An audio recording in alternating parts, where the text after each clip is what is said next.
Okay, we are live. Yay. We're doing this in an unconventional way. Yes. So, She just had to explain it to me. there's nobody here yet, but there will be soon. We can wait. We are live We on two will phones. sing. There's Nick. Yes. What's up, Nick? Bringing in the golden dragons. So there's All a few right. people Hello, joining. people. Yay. Hello, hello. So we're just waiting for some people to join. And then we're going to start off. All of you beautiful people. Starseed Shiva. So we're doing this, as you can tell, we're each live individually. This is me helping myself understand what's going on right now. We're each live individually. Yeah. So we're getting the two different... Yeah. Yeah, There's two. she'll explain it. We have two comment sections going on. One on my account, because I'm live and he's live. But we are in the same room, so we are with two phones literally next to each other. So looking we're live. at two different comment sections. So I'm going to be sharing a message from the dragons, the golden dragons, also known as the Seraphim. Maybe while we wait for some more people to join, I will explain who they are, because a lot of people are confused when they think, oh, dragons, what are all these dragons that you're always talking about lately? Well, for him. The dragons are celestial fire serpents of source energy. They are primordial creator beings. They are angelic beings that you can call upon when it comes to getting clear on your mission, burning away illusion, illuminating the truth of what it is that you're supposed to do. Any blocks that you have, any trauma that you have, anywhere where you may not be able to see what it is that is standing in the way of your magnificence, they can clearly see. So they are here during this time on the planet to really help us lift up to the next level, where they can already see what we are capable of, that for us may still be challenging. Anything you want to add? I just feel that the dragons are kind of like a final introduction or a final step through into devoting yourself to the ascension path and the true self identity, because they're the most primordial beings that exist in creation. So when you're coming in contact with them and you're starting to learn about them, that means you're getting closer to source. That means you're getting closer to that internal embodiment. You're just going inward and inward and inward and getting closer to the core. And so that's what the dragons are. They're the layers of creation and the movement of creation. So feel honored that they come into your space, because your life changes a lot when they do. Mm-hmm. Yeah, that is the thing. These are very big energies, but they are here to really show you your potential. But what does that mean when you say yes? When you say fully yes to inviting them into your space, expect things to become a little bit chaotic. And a lot of people think, oh yeah, this ascension path, spirituality, why is my life such a storm or such a disaster? But it is literally just clearing away all the old energy. And sometimes, if we've been in old energy for a while, the dragons are going to come in with this purifying energy, with purification. And that means that a lot is going to get cleared out. And you may experience some resistance here and there, because that means letting go of old belief systems, stepping out of your comfort zone. So that may not always go smoothly, but there are always lessons and initiations in all of that, so that you can get to know yourself on a deeper level, and so that you can see just how strong and powerful you are. So yeah, I think maybe we're ready to start sharing the message that came through. For those that are new to me, I have been working with the dragons since 2017, and I channel them regularly on my account, Lemaire Soulcrafts and Gnostic Dragon Witch, so you can also follow me there to get more dragon channelings and some messages.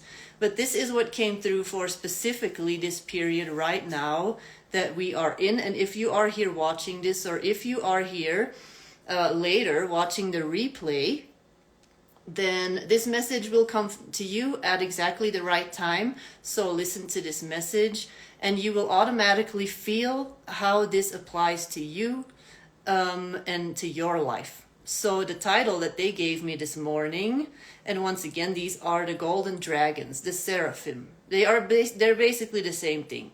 They are the same thing. They are celestial dragons. The title is Preparation by Divine Alignment. And they said, let the magic happen in your life. It's no longer time for playing small. And we have told you this in previous channeling sessions. We have asked you to analyze your life and make decisions that are in alignment with your highest timeline. And right now, you are seeing clearly what needs to be transmuted and what needs to be embraced.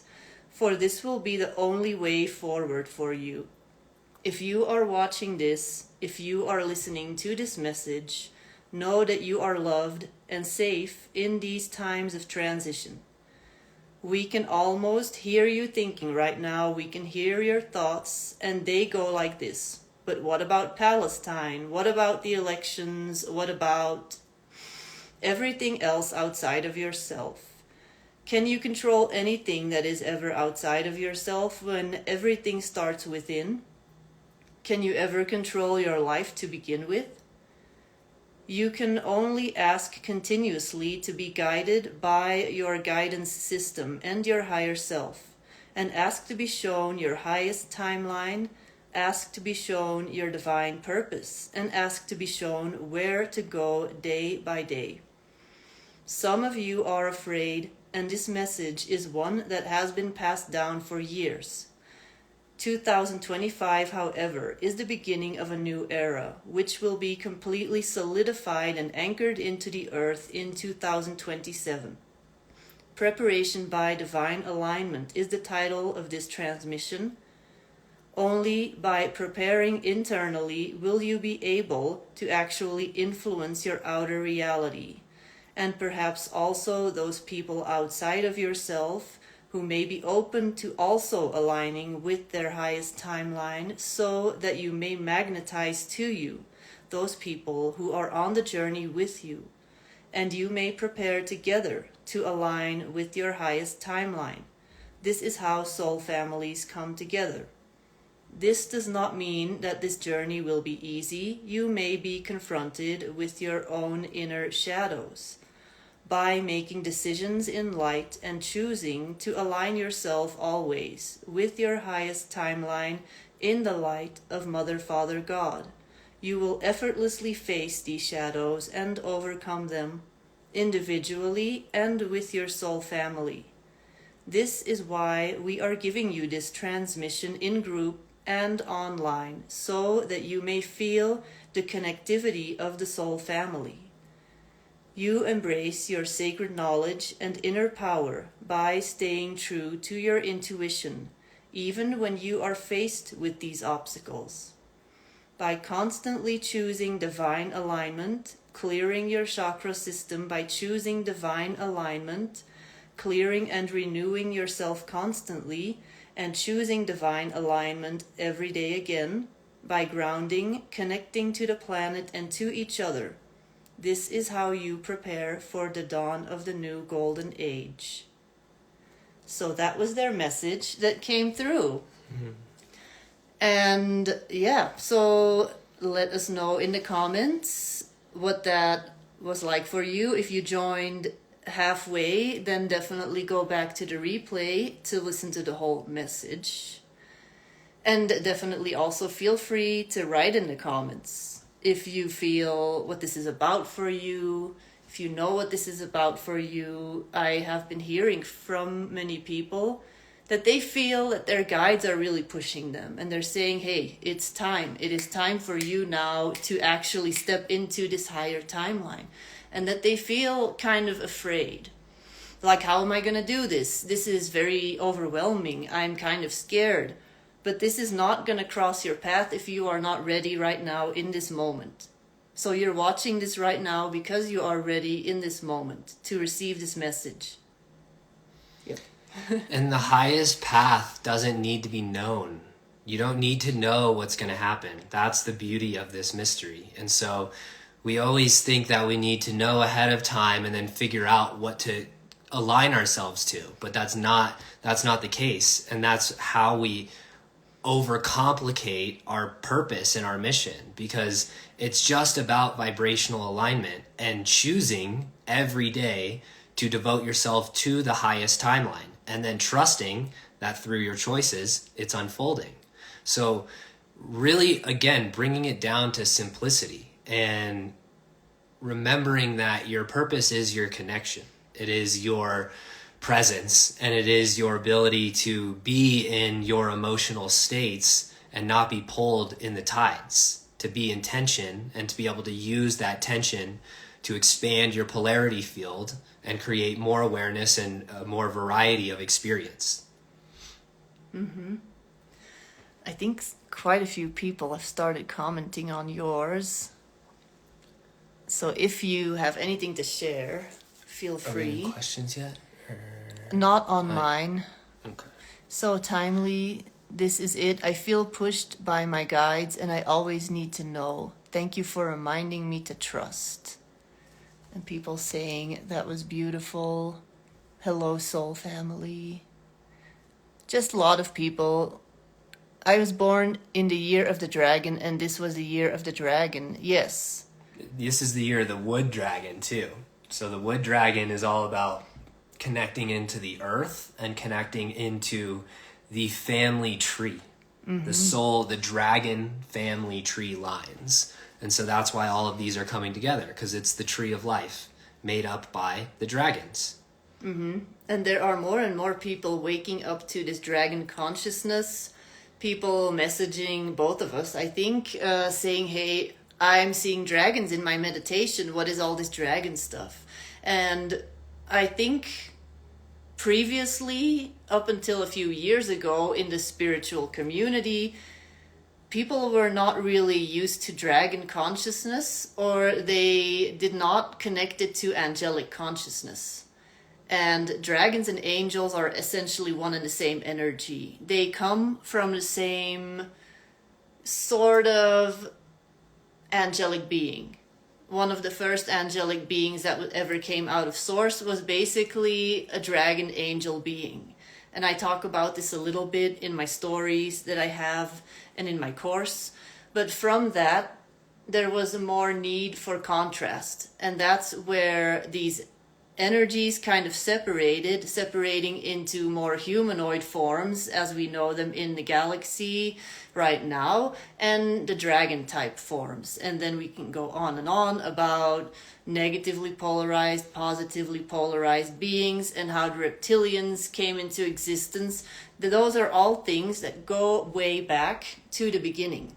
It all starts in the beginning where the dragons existed. So you can call upon them because they can really see your origin, your soul blueprint, your potential.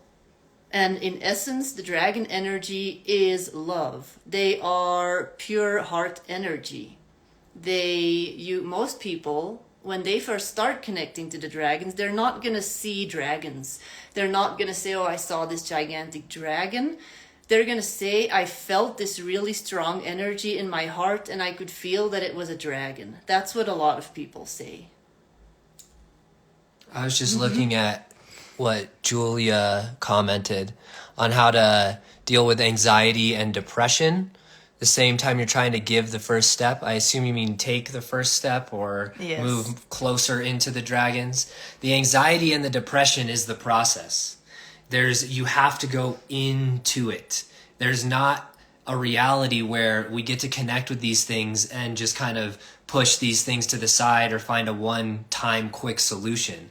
Anxiety and depression is all coming from your disconnection with your telepathic and psychic self, because that then connects into your karma, into your other timelines, and into your soul fields. So this is you as the dragon. You can think of timelines as dragon itself, as memory. And so dealing with anxiety and depression ask the dragons.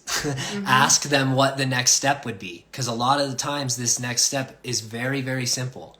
It's journaling something. It's doing an automatic writing exercise to trust yourself that you're receiving this message clearly. So trust the anxiety and depression in that it's there and it's coming up for you to feel it and to maneuver through it, and to devote yourself continuously to finding the source of what that is, the root cause of what those are. And they often come up in the middle of your darkest moments.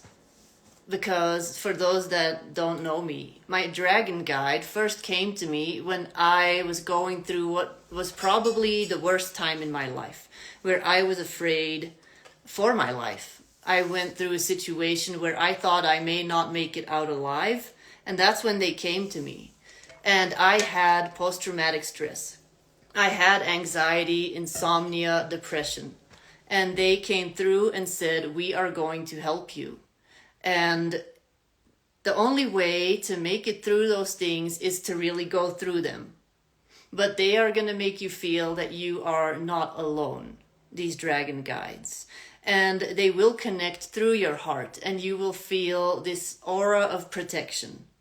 So when you are experiencing things like anxiety, or you're simply, it doesn't even have to be about your own personal life. It can be about the state of the world, the politics, what's going on in Palestine, what's going on in other places in the world, what's going on with the environment. You may just be worried for your kids, for your family, for just what's going to happen.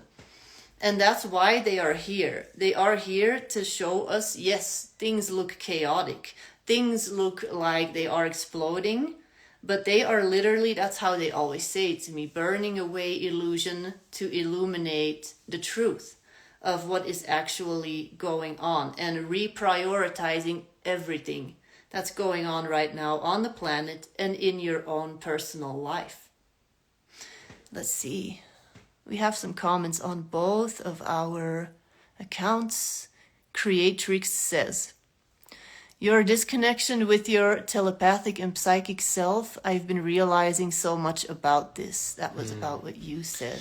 Yeah, and that goes into exactly what Deborah's saying too, because we're a collective. We're tuned into what everybody else is feeling. We're tuned into all of the dimensions. And so we can observe these things and see them and face them and still be in tune with the heart. And feel maybe anxiety, feel depression, but be able to identify where that's coming from. Because a lot of the times we're feeling so much from the collective and we think it's just us. Yeah. But we're all moving through things literally simultaneously. And we're just weaving them in our own unique ways. But it is a collective, unified law of one that is working through all of this alchemization. And so when we say telepathic self and psychic self, people always turn those into party tricks and these ideas of these like glamorized tricks and ideas. But that's the nature of who you are. And the nature of existence is telepathic. The nature of the planet is telepathic, of consciousness. And so when you're understanding yourself as telepathic, then that's how you're holding that boundary. And you're able to still face it with compassion, but you know who you are and you know yourself well enough to know where these things are coming from.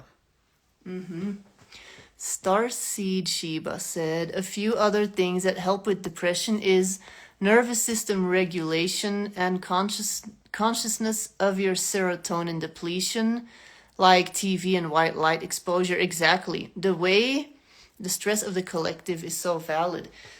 The way that we are exposed to so many more stimuli compared to people, let's say, a few hundred years ago, when there was no TV, there was no internet, none of that stuff was there. There was no cell phones with 500 notifications all day long. So that is also going to all be background noise, distractions from your intuition.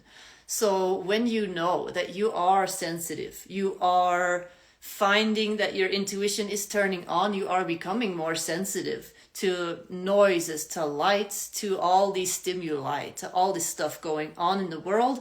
Find ways to really ground And I've said this in another video that I did about a month ago. Grounding does not need to be difficult. We like to make it, like he said, the psychic stuff. Oh, it's like some fancy party tricks, the psychic self. It's our natural self.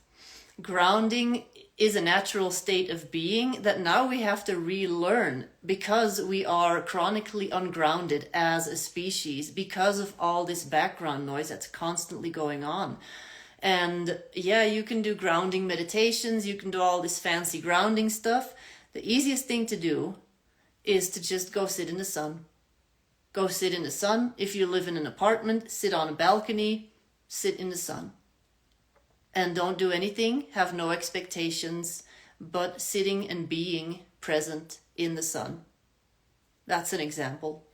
I think the biggest thing there is releasing expectations and like the doing of the act, because if you're trying to control being grounded and it's like a task, then you're still overstimulating your mind and you're still overstimulating yourself. So it's like even just the act of turning off the phone, going into silence and like laying on the ground is, even if you're not outside, like you're still going to receive the clearing of that stimulation. And something that's really helped me with grounding is doing body scan meditations. And I'll just focus on different parts of my body and just say that part of my body in my mind. So it'll be like left knee, left knee, left knee, left knee.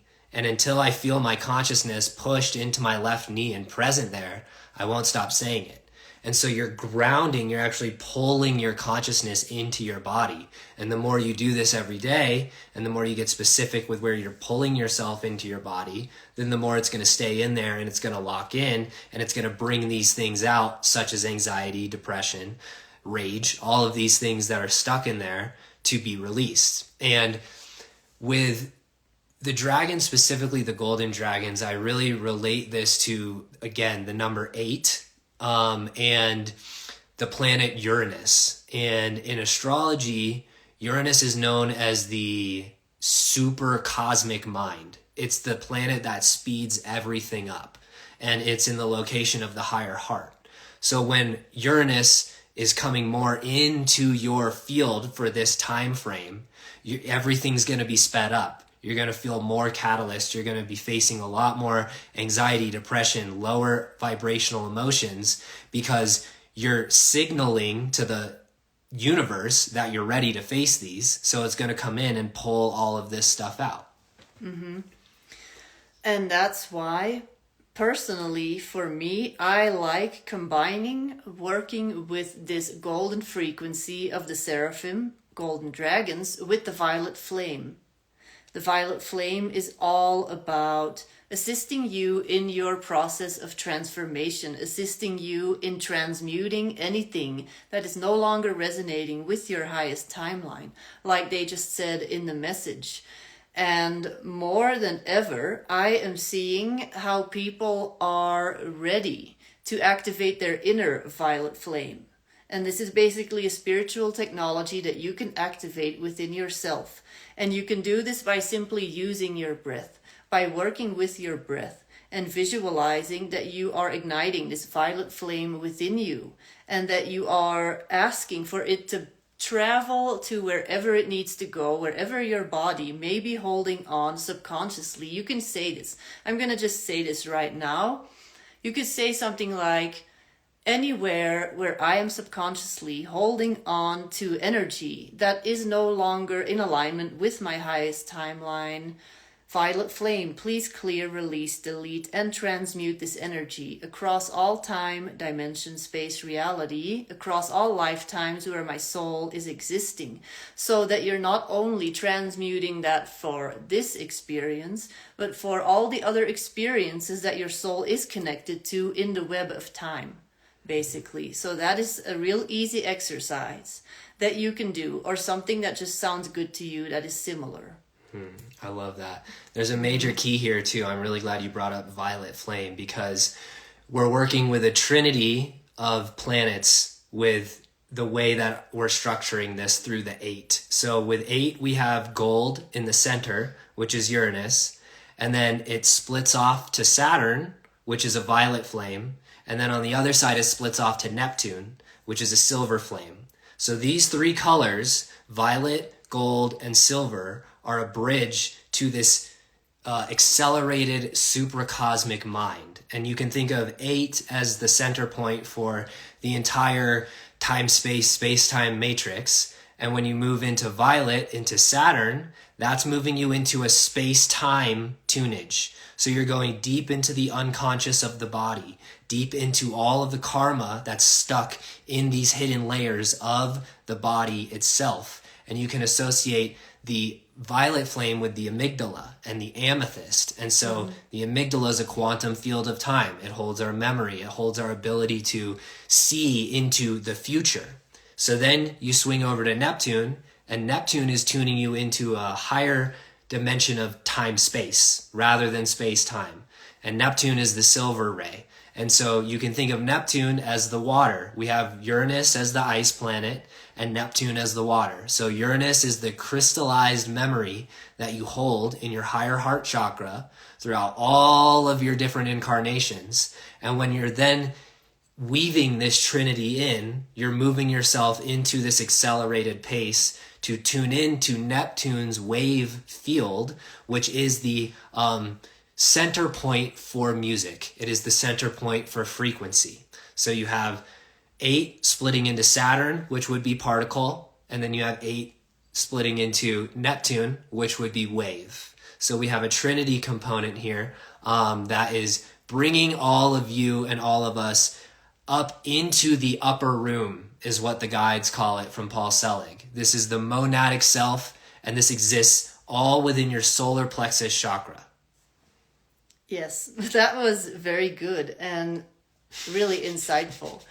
And because you said amygdala, I want to connect that to the amygdala, because in the Essene teachings, most people will know Mary Magdalene. The Magdalene is basically a sign of the amygdala. That name is a direct connection to the amygdala in the brain. And Mary Magdalene was skilled in transmutational healing. That is what she did. That is like the focus of her healing work, was transmuting grief, transmuting trauma. And the amygdala, when we work with that part of the brain, we can really transmute a lot of post-traumatic stress, a lot of pain, a lot of grief. Because in trauma survivors, for instance, the amygdala is very big. It is enlarged because it stores all the trauma.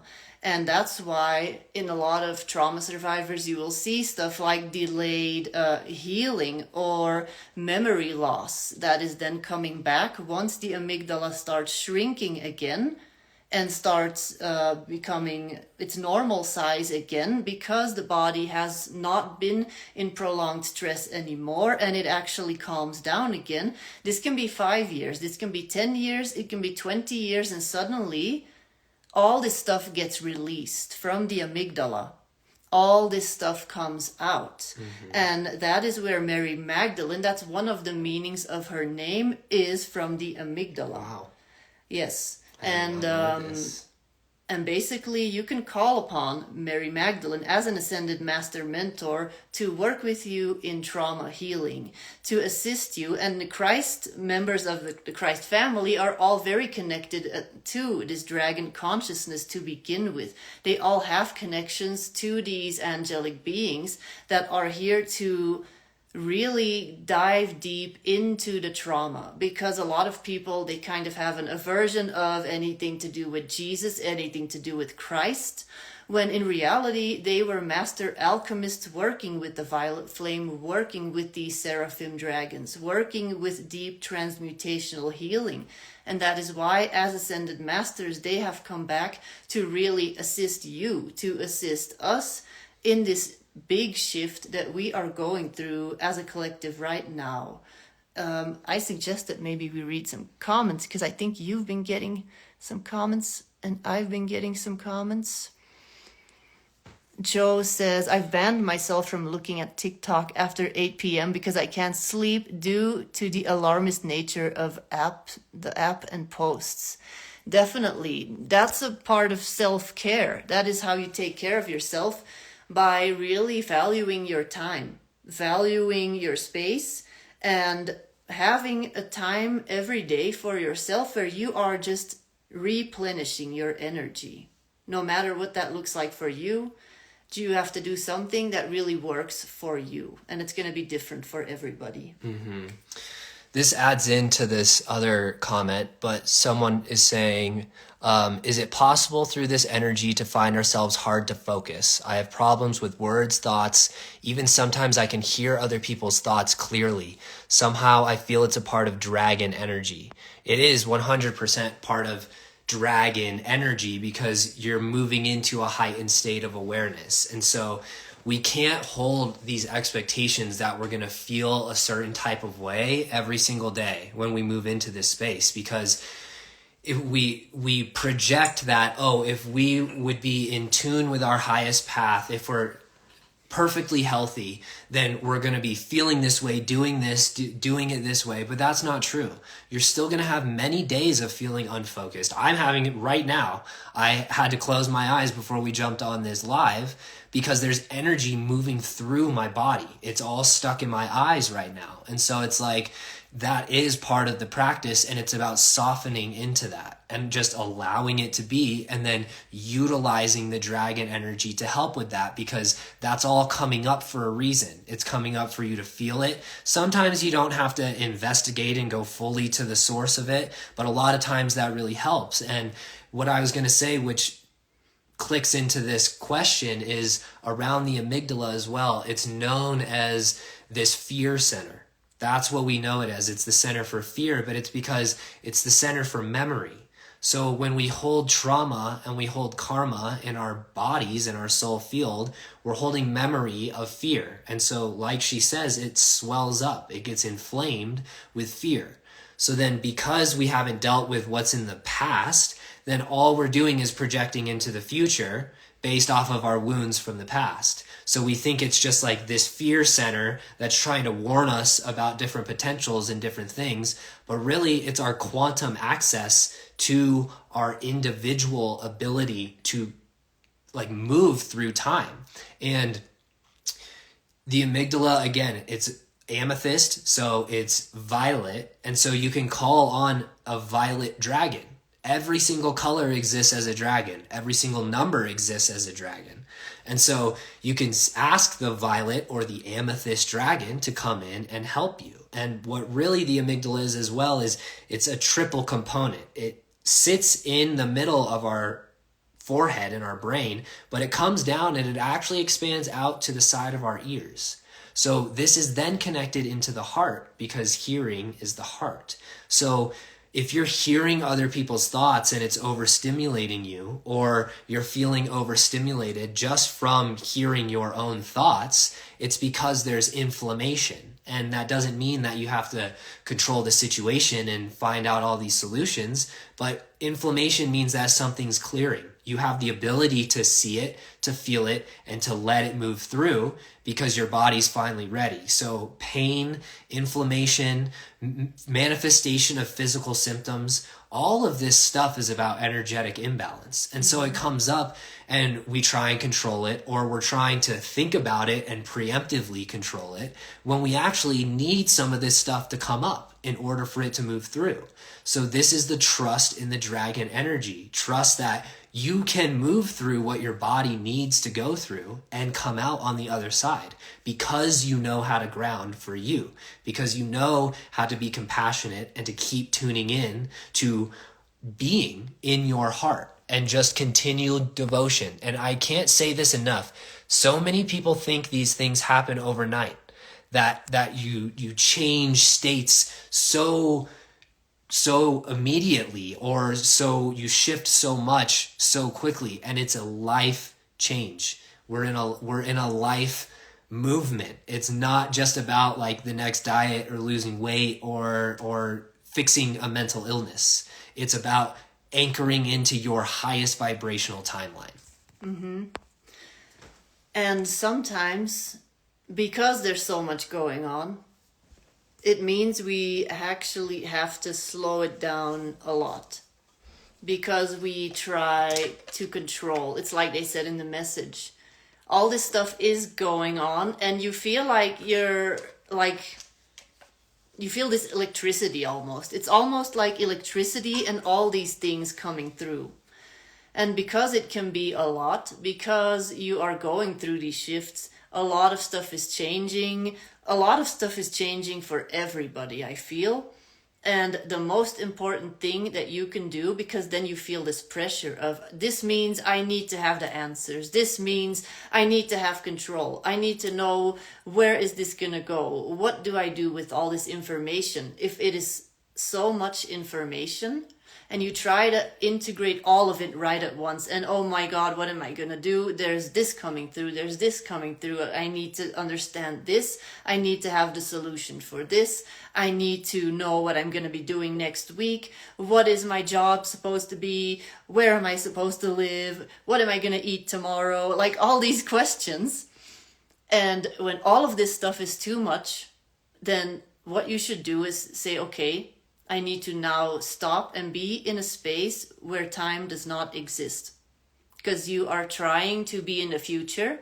You're trying to heal the past, but you are completely dissociated from the now moment. The now moment exists in your body where you are present right now. So that is where you can always find the now moment. And what happens when you are in this now moment, you are going to create a void, a positive void. A void, and there's a word for this in Aramaic, and that is the language that Jesus spoke. And this word is ethpathak, and it means to be open. And not in a way of I'm void of anything. It means to be open as this chalice for God, source energy to come in and fill up with what is necessary in this now moment in time, so that all these things that are floating around, all these options, all these solutions, all these decisions that you have to make, that is how you get to this divine alignment that they spoke of in this message, by being in this state of openness in the now moment where no time exists. Where you can, how can you get to this? I saw somebody said something about yoga. You can get to this nidra. If you have a dog, if you walk your dog, and you are just focused on the present moment with the dog, you are in the now moment. You are open to receiving the answers of God, of source energy. You can maybe do the dishes, listen to your favorite music. What helps a lot for me, and definitely if you have problems focusing, if you have anxiety, if you have any type of you have stress going on in your life, you have sleep problems, EMDR music, bilateral stimulation. You can find a bunch of playlists on Spotify. It's EMDR, which is basically technology that allows for both brain hemispheres to neutralize, which slows down the logical part of the brain. And even when you have stress, even when you have problems focusing, this will automatically make your brain calm down, which will activate the amygdala, which will allow for it to shrink again if it has been overactive, so that you can start to slowly release all the stuff that it's like a sponge that's been kept in there, and you can start to slowly feel present in your body. And you can do this while walking your dog, doing your dishes, whatever. This is an easy trick to become grounded and slow down. And this seems to be a big theme, is slowing down. And Nick just said, I've been realizing lately that doing less is actually more sometimes. Mm-hmm. And this is our conditioning. This is our society and our culture, is that we're a slave matrix. We've been bred to think that our survival depends on our work, and that then through that work is the only way we're able to make money. So the entire devotion here is pulling away from that timeline, pulling away from that matrix, and being in presence, being in your body, because all the days of the week are just a variation moving in a circle. It's the same day 7 different times. You're just looking in different directions. And so that's all coming up through different angles of the body. And so the goal is really just to slow down and to trust that. And the biggest thing that I've found for myself is really focusing on acceptance.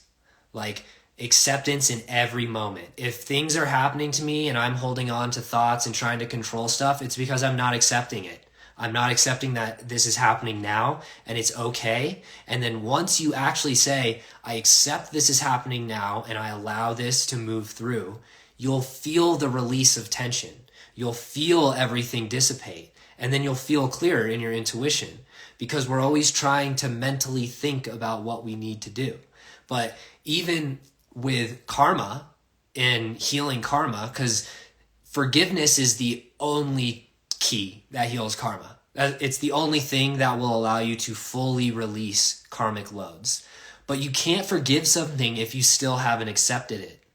So if you're having blocks around your Akashic records, around wanting to know this information, around feeling like a deep desire to really know it, but nothing's happening, check in with your acceptance. Are you actually willing to accept what comes through? And do you actually trust this process? Because if there isn't acceptance at the core, at the very first thing that you're choosing to do in every moment, then we're holding on to time and we're holding on to space. Mm-hmm. And speaking of time and acceptance and the Akashic records, your Akashic records are always perfectly attuned to your vibration in every now moment. And that's why when people say, can you read my Akashic records? Yes. And if I read them next week, a whole different story may come out, because you are constantly evolving in how you are accepting yourself, how you are accepting your position that you are in, how you are viewing your situation that you are in. If you are going through a traumatizing situation, for instance, you may go through a phase where you are not at all accepting of it, where you are blaming the situation, the people that have brought you into that situation. After a while, you start to see there needs to be an answer to this. That's how it was for me. And I was blaming everybody else and my life was miserable. And then I saw, I have to change this, I can change this. This is when automatically my Akashic records unlocked to me the things that I was ready to accept. And then you can see in a multidimensional way how perhaps this pattern has repeated over and over in other timelines of your soul's experience, and that you are not only healing things in this time, but also in all these other timelines that your soul is experiencing. And ironically enough, you're not doing that by being in all these other timelines. You're doing that by slowing down and being fully present in this body, so that you are creating that opening, that void for all of this to come in, because the Akashic records see you have the space to now process this, to accept this, because you are accepting of your situation right now. Yes, the 3 keys to manifesting and living in your highest timeline is acceptance, forgiveness, and then gratitude. Usually in that order is what I found for myself. And if you know anything about my story, what I've shared on YouTube about my childhood, I was put through mind control experiments, militarized mind control experiments, satanic rituals, all the MK Ultra, the whole 9 yards. And I went through a process the last couple of years of facing those memories, going through acceptance and forgiveness. And then once I was actually able to hit a place of gratitude for all of it, that's when I was able to confront the main abuser. So I actually was able to do this because I can see her from a state of love, and not love meaning ooey gooey conditioned romantic love that we do things for other people. I recognize her as a divine being, and therefore I can hold boundaries. I can tell her now that she's not a part of my life. But the whole reason why I'm able to do that is because I was able to let go and get to an actual place of gratitude, because that's possible. And it's not about forcing yourself to be thankful for stuff when you really don't feel thankful for it. but it's about working with these ideas, because they're all just ideas, and they're ways to maneuver our frequency and our attention to open our field more and allow them to move through. And so again, this order that I use for myself is acceptance, forgiveness, and then gratitude, over and over and over again. And this may sound like a big challenge for a lot of people, because it's not easy, and we're definitely not here telling you, oh, just like this, it's super easy, just accept, forgive, all this stuff. No. So it's gonna take some time, and it is not a process that should be rushed. And I just posted about this because I've been working with somebody that has been really for decades working through something like this. And by being really in this silence of your body, and by learning to unconditionally love no matter what state your body is in, and be present with your body, you can start to feel what it is that it is ready to release. And then these Akashic Records information, this can come to you, which can give you more insight into the situation in the here and now, into the soul contracts that you maybe have with these other people. Maybe you have specific contracts, and that does not mean that suddenly it's okay what they did. That is a whole different thing. Acceptance is not basically condoning their behavior. That is not the same. That is still something that you, like he said, you have that boundary, but you don't have to hold on to resentment. You do not have to hold on to anger. You do not have to wish them harm. You don't want any of that, because you are so fulfilled within yourself, within the fact that you have found happiness again, that you can put everything into perspective, and you can forgive them from a higher point of view, because you are in divine alignment with your higher self in that moment. And I think it comes down to conditions versus unconditional. And that's why I always use unconditional when I talk about love, for the most part. It's like there cannot be true love without it being unconditional, because unconditionality is what stays open. It's what stays in acceptance, and it's what is able to stay in a complete state of forgiveness as well. But then conditions are the limiting factors. They're the contractions. They're the control, the things that come in to create frameworks of identity and labels for us to relate to. And so if you're attempting, this also goes right back into being in a state of acceptance alone, being present with yourself, because if you have conditions on your life, programmed conditions, which are different than heart-centered values, if you have programmed conditions around how your life is supposed to go, around how you're supposed to feel every day, around how this outcome is supposed to end up, then you're creating a conditional factor. And so you're going to try and control things to make it fit those conditions. So you must be in an unconditional state of acceptance and aligned into the heart-centered values, which then magnetize and create the reality around you. And this is the same thing with fear versus love, control versus surrender, and conditions versus unconditional.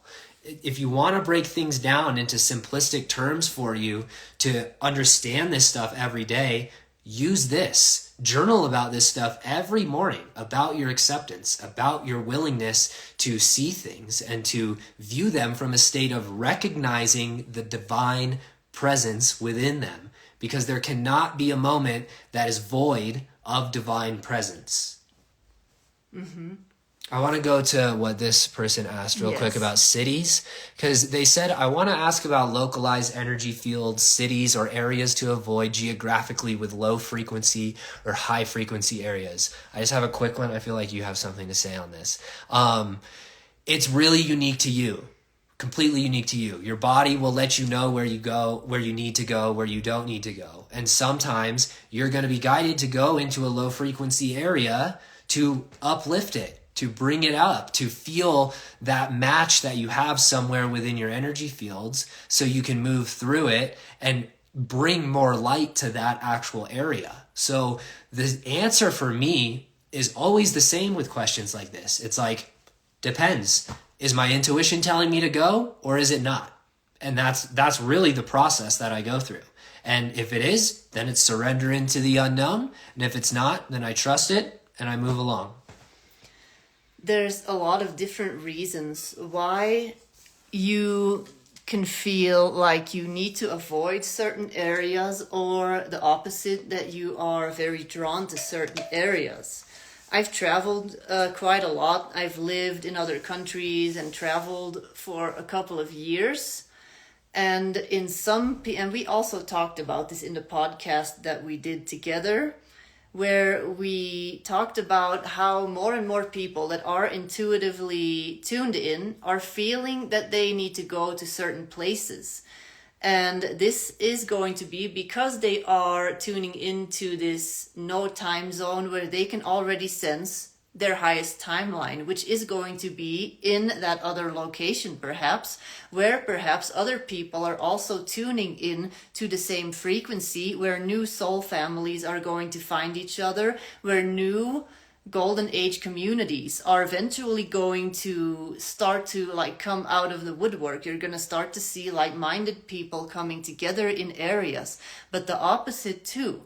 Like he said, you may be called to temporarily, perhaps, and I feel for more people this is really temporarily, go into these dense areas and really go in there. And that is when you will also have these dragons connecting with you and assisting you in clearing stuff that has been anchored into the ground, into the earth for a long time. And in my Akashic Records work, for those that don't know me, my main work is Akashic Records. I see that people often go to places where they have left something behind, where they have unfinished business, where they may have even buried energetic codes for them to pick up again, to activate them again, so that they can then move on to the next step. So sometimes you're going to be called to these denser areas because you actually left something there. You left something there in another timeline, and because time is not really a thing when you go above the third dimension, your soul knows, oh, this is a part of me right here. And in this other timeline, I did not get to fully own my magnificence in this timeline. I am here now to neutralize this energy, to recalibrate this energy, to heal this. And the earth also holds memory. So we have two chakras beneath the feet that are connected into the Akashic Records of the planet. So you are constantly receiving information. You are constantly getting codes, activations from the planet that are like a magnet in your body that is connected to this magnet in the planet. And you are constantly exchanging information with planet Earth. And you will be called to places where you are meant to go activate things, and also where the Earth can activate you again. So it is very different for everybody. But just follow your intuition. If you feel you need to go somewhere, you don't have to know why yet. It'll all be revealed in divine timing. Absolutely. And perfect sequence to that on yours. This person says, how can you tell if it's intuition or my thoughts? Okay, yes. I actually just was explaining to you, for those that don't know me, which is the majority, because there's only a few people on mine, I have an entire free course, a whole free course about intuitive development with all easy tips, easy tricks that are specifically made for people that have a lot of stuff going on in their life. I created this course when I had a newborn baby and a toddler and a part-time job. It's all easy tricks, because sometimes it is very difficult. And you can even do this exercise with me right now. Maybe let's just do this exercise. Let's do it. So imagine you have something in your life right now. You all have something going on that you just cannot get the answer to clearly, or you're afraid of making the wrong decision, the wrong choice. This is important. So you want to make sure that you are doing the right thing. For someone, this may be a job offer, moving to another location, cutting ties with a certain person or keeping them in your life. It can be all kinds of stuff. Or it can be something as simple as, what am I going to have for dinner? Am I going to eat spaghetti or am I going to eat rice? I don't know. Whatever it is If you have trouble tuning into your intuition, and because it is something that you think that most of us experience as a mental experience, intuition, then you can just have these two options, these two potentials or more potentials that you have, like the job offer, yes or no. For some people that are visual, I use the traffic light trick, which is you ask yourself the question, visualize a traffic light and immediately see, is the light red or is it green? Don't overthink it, because if you're already thinking, then you're already overriding the intuitive answer. It is going to be the first color that you see, red or green. And if you are experiencing difficulties with seeing that visually, what you can do is fully imagine and feel and really just like daydream about what it would be like to choose option number one. In the job example, I take this job offer, and for 30 seconds to a minute, you fully feel what it would be like to be living that life, to be fully choosing that option, and you just observe what happens in your body as you are fully living out this experience in your mind. And you don't judge anything yet. You write down, how did my body feel? You do the same thing with option number two, maybe not taking the job. Again, you scan what happens in your body as you are fully daydreaming about this other option. You write down what happens in your body. Then you just read. And you read, okay, maybe in this one option, my body was open, I was breathing in a comfortable way, I was feeling relaxed, my muscles felt relaxed, my stomach was relaxed. In the other option, you may feel, oh, my stomach was tensing up, my muscles were tensing up, I was not breathing okay. So what does that mean? Obviously, the option where your body is more relaxed is the intuitive option, is the best option that is in alignment with your higher self, your highest timeline in that moment. And it may not at all be the option that your brain would have chosen. But that is a good trick to get familiarized with what does intuition feel like in the body. Mm-hmm. So if you're curious, message me and I can send you the free course if you want to learn more. Perfect segment too. This person just asked, what do you think about muscle test for helping with intuition? So this is what I used for my intuitive training. And I learned about kinesiology and being able to do muscle testing with your arm. So it's fully scientifically proven, accurate. But then I learned about the pendulum and being able to use a weighted necklace or an actual pendulum to receive yes or no answers from yourself. So if I say, show me yes, this thing's going to spin in a circle. If I say, show me no, it's going to go side to side. And I didn't even move my arm. It's just doing that through the kinesiology of my body. So when I learned that, I started training my intuition. And exactly like she is saying, it was yes or no answers. It was, do I want spinach for lunch or this smoothie for lunch? And I'd feel into my body first. I'd say, is this a yes or a no? And I'd feel to see which one it was, and then I'd confirm with the pendulum. So I got used to that feeling of yes or no in my body.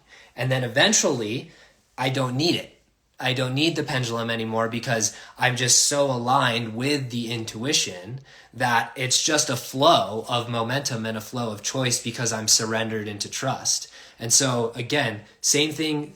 It's the same thing, it's just in different ways, and it's getting familiar with the binary code of your body and your intuition. It's just a yes or it's just a no. That's it. And you got to learn how to just break down the choice into, is it yes or no right now? That's it. I don't need to know anything else about the future. Is it yes or no? And I know what that feels like in my body, so I choose. Mm-hmm.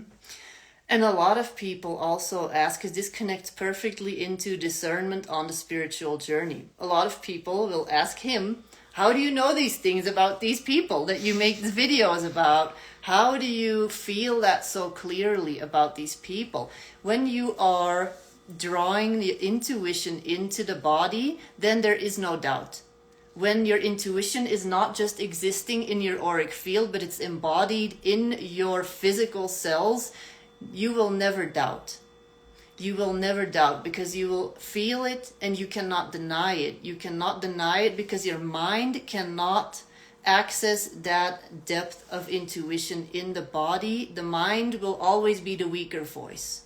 And now, for a lot of people, the mind is the stronger voice. And that it is because, of course, like we said in the beginning, with all these distractions, 500 phone notifications, sound everywhere, music everywhere, Netflix, whatever, all this stuff, like TikTok, all this stuff. It is about really practicing in recognizing your intuition in the body, and it starts in childhood. We have to re-parent ourselves right now because intuition was never valued for most of us growing up. Intuition was not valued. Intuition was not important. What is important is listening to the external authority figures. You have to listen to the teachers. It starts in school. Listen to the parents, listen to the teachers, listen to the laws that everybody says you have to follow. But what you do then is that you completely minimize your own inner voice of truth.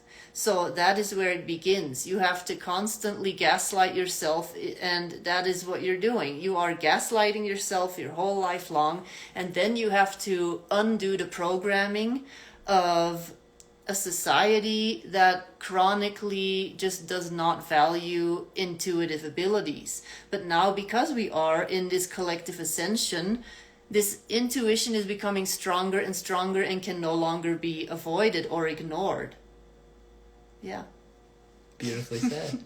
Are there any questions? Chris here on my account said that was about living in specific places. She's living in a place where the energy is very dense, and she knows it's part of her mission. Yes.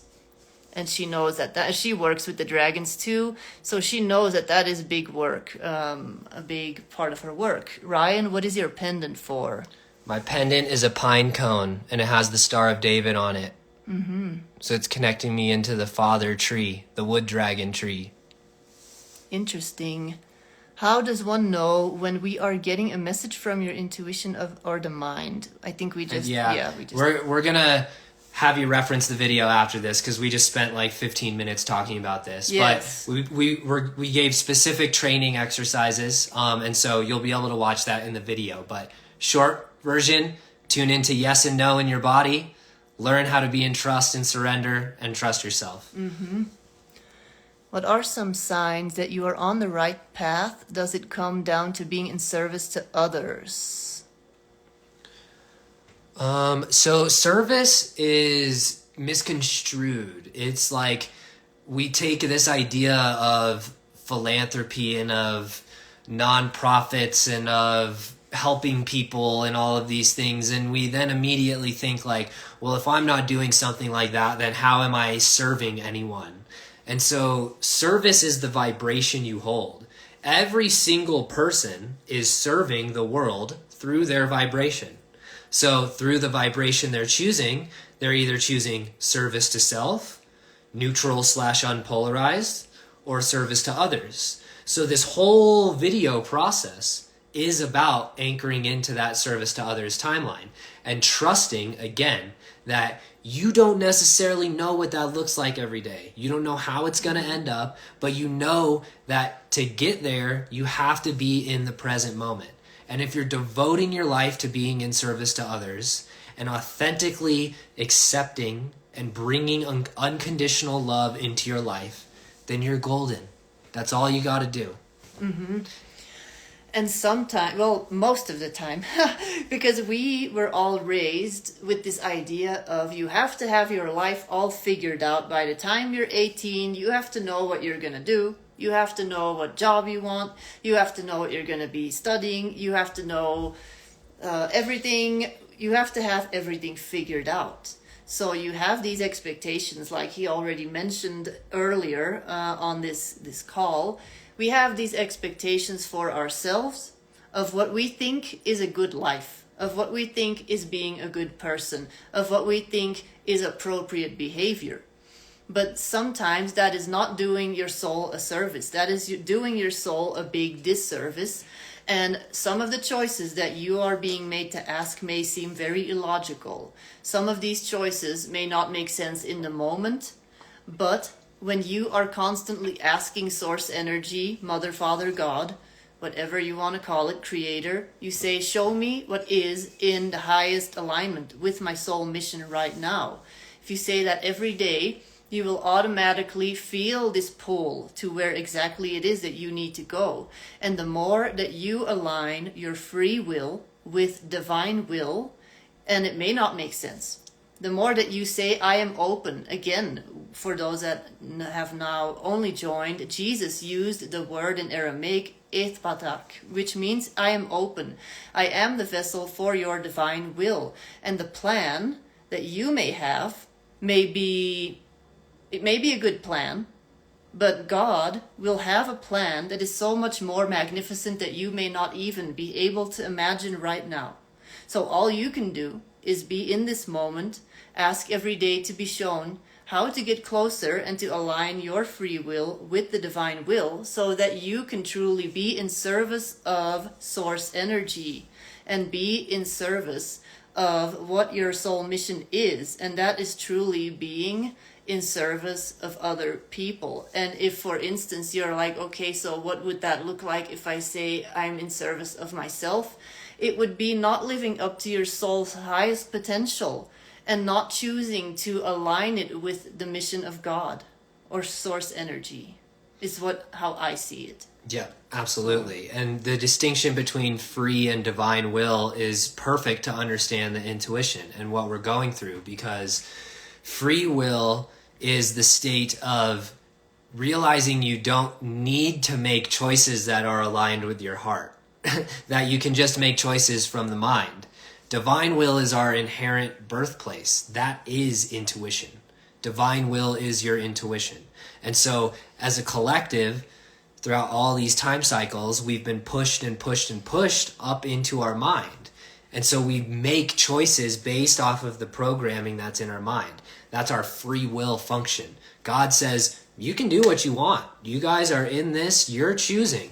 And the divine will function is then the alignment to the intuition, because your intuition is the whole true self that you are. It's the entire wisdom matrix that you hold. Mm-hmm. And so if you're constantly aligning yourself to the will of your true self, and again, these things are hard in the beginning because we don't understand the concepts, but trust that the concepts will become clear as well. It took me a long time to really understand this vocabulary and understand what it meant and understand how to apply it, all of these different things. So it's just about you're reframing your language models, you're reframing your neural pathways, and you just have to be really, really patient with yourself, because the answers aren't about getting them when you want. That's not what it's about at all. It's about being present, being in connection and flow, and allowing things to align in the divine timing, because divine will is about timing, not about speed. It's about precision, not about power. And so when you're allowing these things to be embodied and anchored in, then you're just functioning as your intuition. Mm-hmm.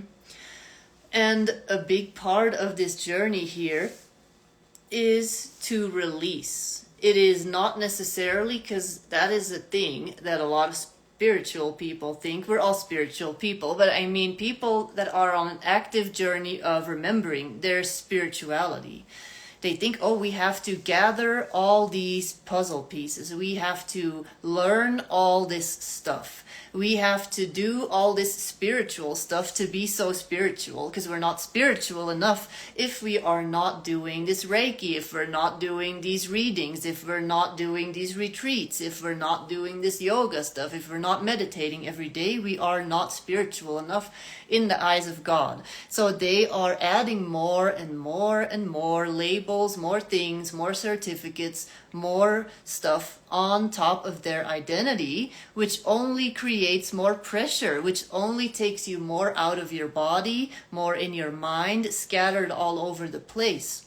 And the true purpose of what you're doing in this life is peeling all the layers away, peeling all the labels away, and realizing that you are stripping yourself out of all identities, expectations, everything, so that you are becoming more and more aligned with what does divinity feel like. I just am. I am in this now moment. I just have to do a friendly call out to this person in the chat saying that you want to move to another planet. I know we make jokes and I know we say things lightly, but that is not how you serve Gaia at all. That's the furthest thing from it. And again, I know there's lightness involved, but when we hold those types of ideas of wanting to move to a planet, or someone else said that this is some sort of hell, I don't feel that this is some sort of hell. Yes, we are facing darkness and we are facing this conflict, but there is beauty in it. There is connection. There is compassion. And so when we're holding these ideas that we're living in a hell state, that we've come into a hell dimension and that we need to get out of here, that is not being grounded. That's not being grounded. And with heaven and hell, we're creating this within ourselves. Hell is created through the vibration and the choices that we make. And so someone else asked about recurring numbers and seeing those a lot and what that is a sign of. And that definitely is a sign of moving into alignment with the fourth dimension. However, that doesn't always mean positive. There are negative synchronicity programs that are in place. So that still means that you need to get tuned into your heart to know what you're experiencing and interfacing with. Because the fourth dimension is the field of time. Everything is synchronistic. It's all happening simultaneously and it's all happening in perfection. So synchronicity is everywhere. So when you're moving into that awareness, you're aligning yourself to a higher dimensional awareness. But if you're only thinking about mind, only thinking about outcome, only thinking about control, then you're going to pull yourself into a negative synchronicity program, and you could be manipulated through that. So again, this is about the heart. This is about unconditional love and trusting in yourself, and stop belittling your ability to be present and to just be in a state where you love yourself, because this is love. This is what it's about. It's about unconditional love. When you are, and I get it, because we even joked about this in the podcast, like, yes, we see people, and if you have not, side note real quick, watch this podcast. It is on YouTube, on the Astral Addict podcast, and it was filled with all kinds of stuff. We go into all kinds of stuff. When you joke like that, you are basically not recognizing the magnificence of your potential, of your soul. You can literally drop down into the density of Earth and change everything with how you choose to appear in this reality. And we are saying this not lightly, like, oh yeah, 1, 2, 3, and you can do it. No, we're saying this because we've had to do it. I came from a very abusive situation where I escaped with my life. And he basically did the same thing in a different way.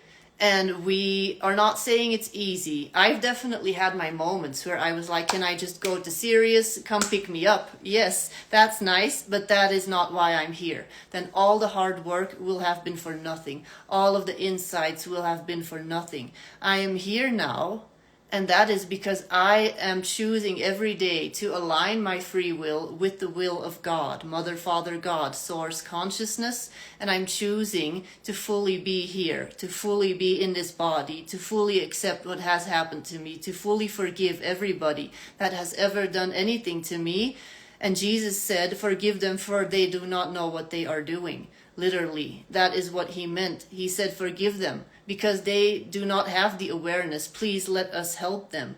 Not in a way of, oh, we are better. We are all equal. But I have gone through this so that I can help you. He has gone through what he's gone through so that he can help you. So that we can basically make you see how magnificent your life could be if you chose to fully embrace your dragon self, which is what the dragon is about. The dragon essence is the most powerful version of your soul. It is the version connected to source energy, where you are your full magnificence, and that is what you can bring down into your body, embodying your higher self, embracing your full potential. And that can be very scary, because you also have to face the shadows, the obstacles, that the layers that all were caked on top of your pure essence.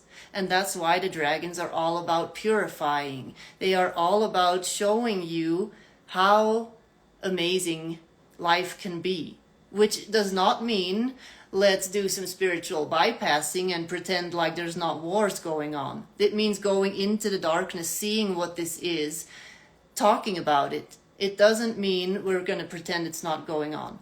We're talking about it, but by being in the light of our higher self, of our greatest potential, we can make the shifts from within.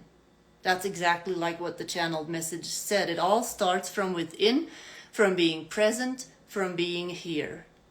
Yes, that was it. That's the closer right there. Yeah, I think that's the closer. We just hit an hour, a little over an hour. Yeah.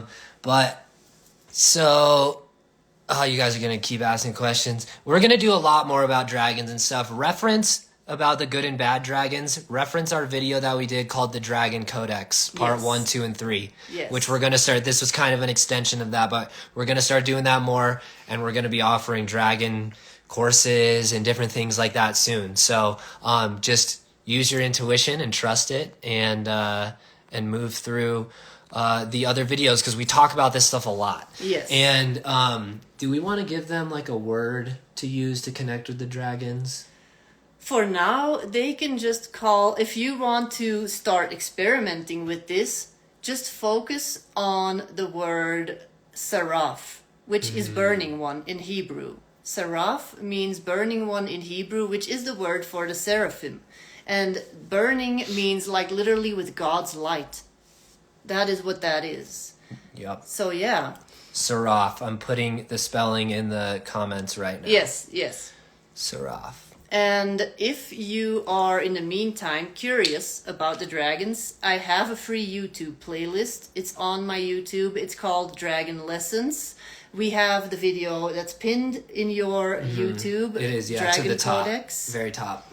Yes. So, and of course, if you have any other questions, you know where to find us. If you want to work with him, if you want to work with me, you know where to find us. If you want to work with us together, we're working on that. So just reach out to us with your questions, and we will get back to you with answers. Yep. Perfect. Anything else? No. Thank you, everybody. We love you all. And we will be back. Thanks for your devotion. And thank you. We'll talk to you again soon. Bye-bye. Bye. You just exit out? Yep.